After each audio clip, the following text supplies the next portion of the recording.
Hey everyone, SweetJohnnyCage here. Today I'm very excited to do an unboxing for you for The Legend of Zelda Link's Awakening. This is the North American Collector's Edition.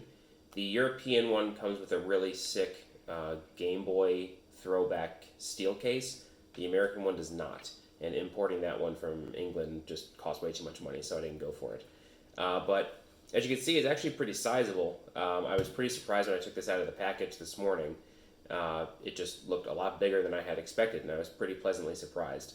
I didn't think that the photos online did much justice to it, but without further ado, let's go ahead and get started. Take out our X-Acto knife. So as you can see on the front, put that down so I'm not threatening you with it.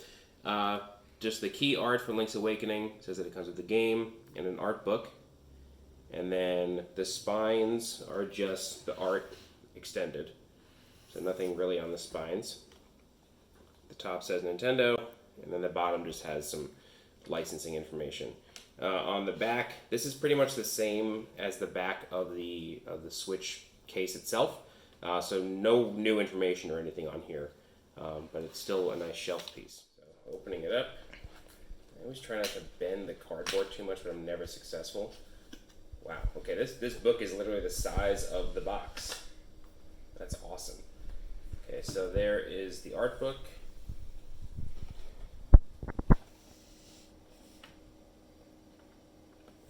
Alright, and then we also have the game. Okay, so this is pretty interesting actually. So that's the game and the art book, and then if you want to just get a shot of both of those together, I'm actually going to get something else too. I actually already put it on the shelf, but that's okay.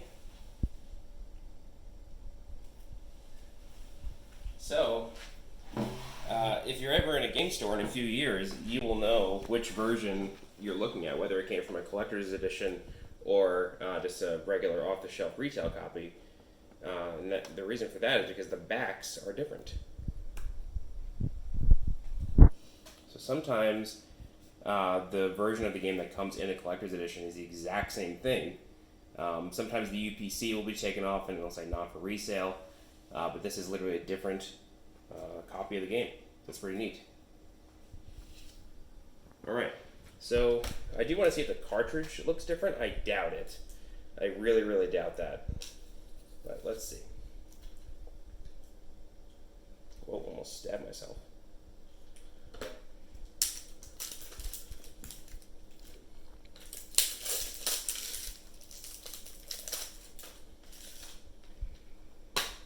No, okay, the cartridge is the same, but the insert, yeah, even the inserts are different. Alright, that's pretty cool. So this is the regular insert, and this is the collector's edition insert. These are both different from each other, so I'll put the collector's edition over here. And I actually want to double check the cartridge, because I'm not sure if it's the same. Hold on.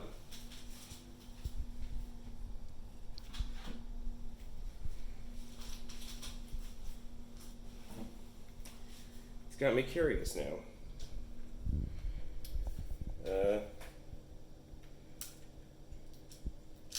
It is the same cartridge. Okay. Yeah, it's the same as that cartridge. All right. Anyway, let's go ahead and take a closer look at the art book that came with this thing. Let's put this back into the case here. Yeah. So the collector's edition insert is a map of Koholint Island, it seems. Which is pretty cool. Yeah, it's a map of Koholint. That's awesome. Very cool. All right, so getting into the art book, gloss cover. This is the Dreamer art book, and it has the key art again right on the front. The back is just palm trees. Nothing special there. And let's see what's inside here. So we got the owl on the inner cover, pages stuck together, cinematic artwork, logo. Okay, we got the insert from the other from the other game. That's pretty cool. So we got this is chapter 1, which seems to be wow. Okay, so this is character art. This is from the cinematic, I guess, and then this is from the cutscenes too. There's a couple cutscenes in the game, and this is Link's in-game model. So you got the sword upgrades, the different shields. These are buildings. Yeah, Mabe Village sketches. And we got Taryn and Marin. Some interiors here. That's pretty neat. Hope there's not too bad of a glare on there. We actually have interior renders.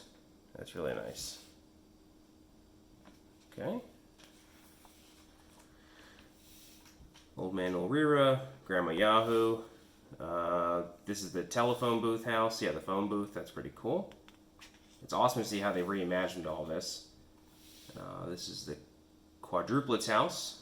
A couple different renders. All the quadruplets. The interior. We got moblins. We have mysterious forest art. Ooh, gotta peel away the glue there. This is an incredible art book. This is a lot more than I was thinking it would be.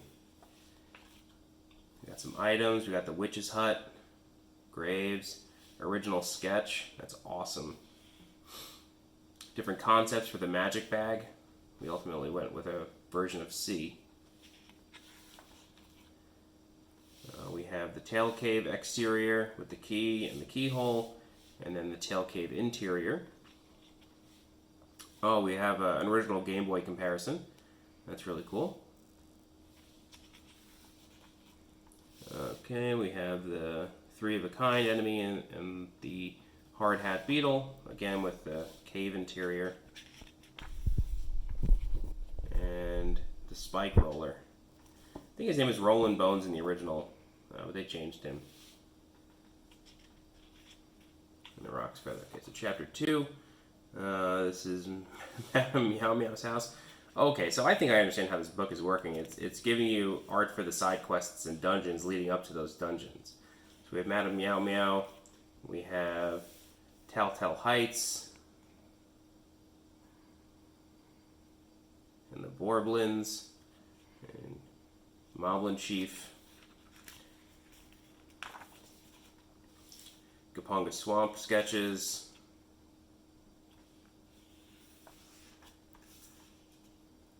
Mr. Wright's house. I don't want to peel back the glue and damage the pages, so I'll just leave it the way it is. Some of the enemies from the swamp, the little shark dudes, the piranhas that come out. I always thought they were sharks, but they're definitely piranhas. This is Bottle Grotto interior, and the genie boss, along with the power bracelet concepts. Just moving on to number 3. Chapter 3, we have Town Tool Shop. This is the item shop. I never knew it was called the tool shop. That's interesting. Different concepts for those. You can see what they went with. We have Richard's Villa. This is where all the frogs are. And I just recently learned, I'm not 100% sure if this is correct, at least the reference is correct. So Link's Awakening's engine on Game Boy was borrowed from another game with a Japanese title that I do not remember, but it basically translates to For the Frog Whom the Bell Tolls, or something like that. And I'm wondering if Richard and his frogs are an homage to that game. But yeah, really cool. See the frog statue that you move away. And we have Richard himself. He looks like a Breath of Fire character, like a Lufia character. Yeah, he looks really cool. So we have Kiki the monkey. And then we have Canelet Castle. Different sketches for that.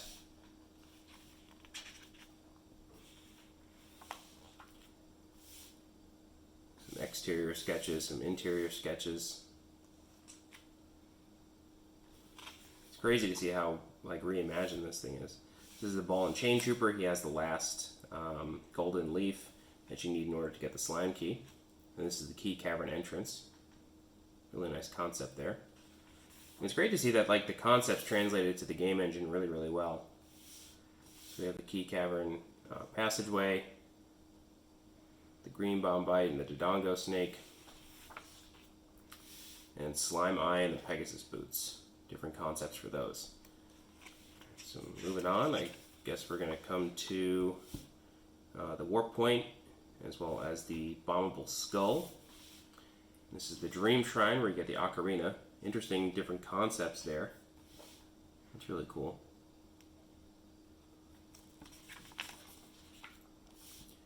Okay, we have Animal Village, the ocarina. It's interesting that they decided to go with a white ocarina instead of like an Ocarina of Time blue or even the Fairy Ocarina brown. Like they went with a more white version, which is pretty cool. Okay, we got the rabbit. We have Christine's house. She catfishes Mr. Right and sends him a picture of Princess Peach instead of a picture of herself. I always found that interesting, and they kept it in the remaster, which is great. Okay, this is the Chef Bear. He's a funny little character. He gives you the pineapple. This is his house, along with different concepts of what the exterior was going to look like.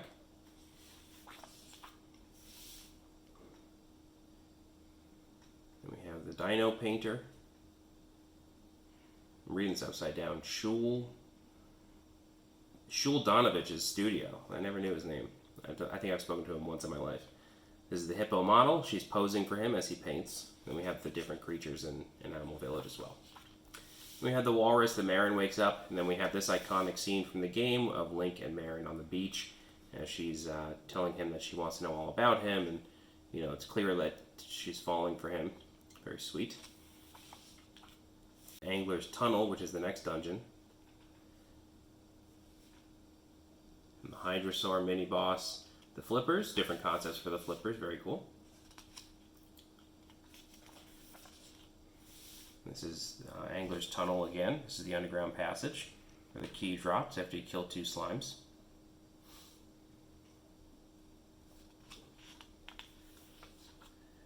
And then we have the Anglerfish boss.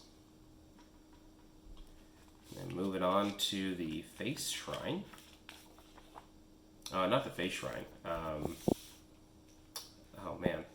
Catfish's Maw. This is Monbo. He gives you the warp. This is the ghost that follows you around for a bit.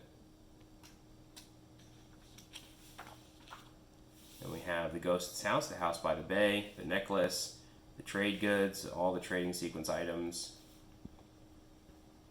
Magnifying lens, which allows you to read the book that gives you the directions for the Windfish's dungeon. And you have the mermaid.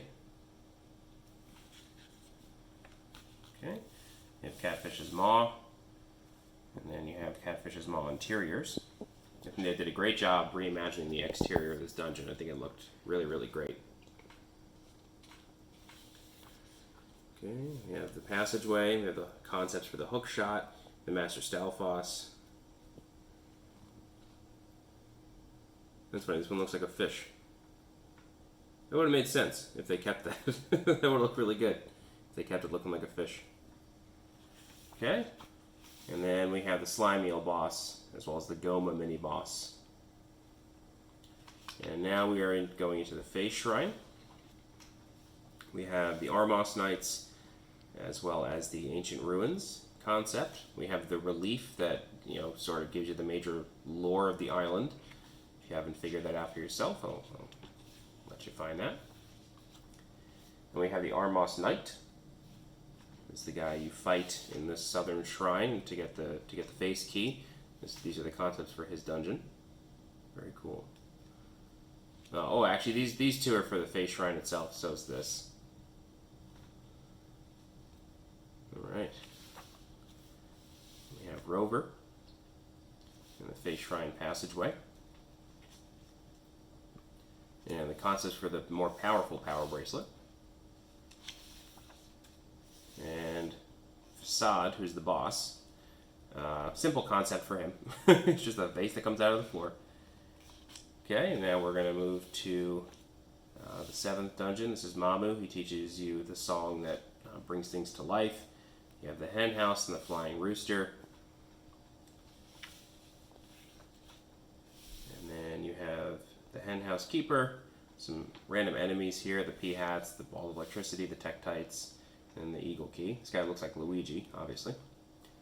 And you have Eagle's Tower, the next dungeon. You have the Grim Creeper enemies. This is the guy who summons bats, and you got to kill all the bats at once. And you have the Mirror Shield and the Imos, or the Beamos, I guess. Okay. And the Evil Eagle boss. Alright, and we're getting into Turtle Rock now. So we have the Telltale Mountain Range concepts, bridge concepts over the top of the mountain, the weird crocodile intro boss.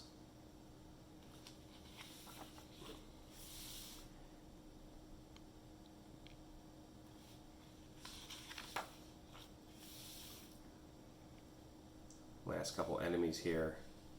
Hothead, who's the boss, the magic rod, different concepts for the magic rod. I'm glad they went with like a more ornate looking piece of wood with a gem on top rather than like a, I don't know, like a toy looking thing. It's really nice.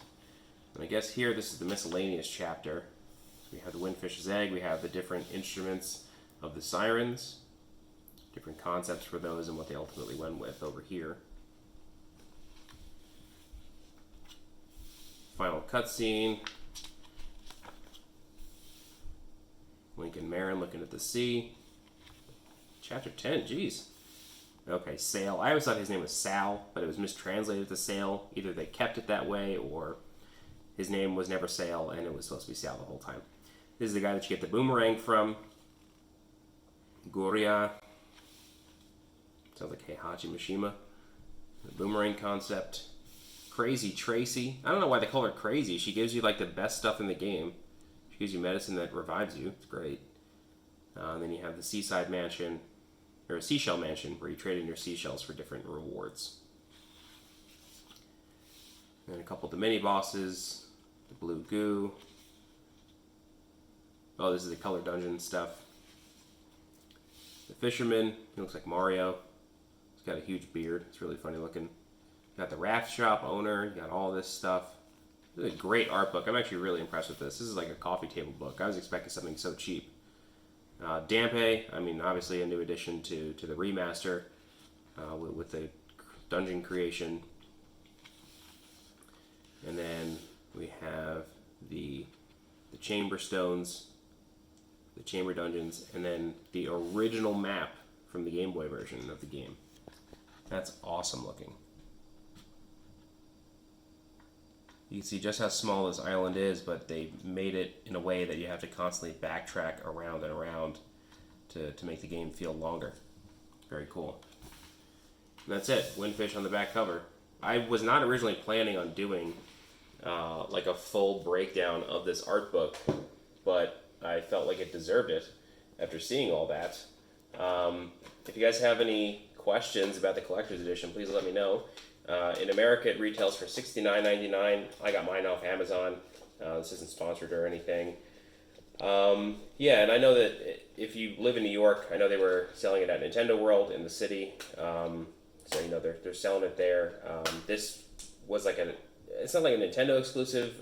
You may have been able to get it at GameStop, but like local mom and pop shops, they were not able to get this. At least the one that I usually shop at was not able to. But yeah, that's it. That's the Zelda Link's Awakening Collector's Edition for the remaster for Nintendo Switch. If you guys have any questions, let me know. If you're looking for any guides for Link's Awakening, check out my channel. I've got guides for all the dungeons, as well as all the collectibles coming.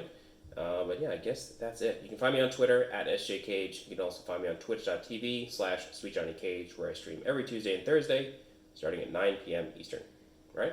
Without further ado, I'm SweetJohnnyCage. Thanks so much for watching. I'll see you next time.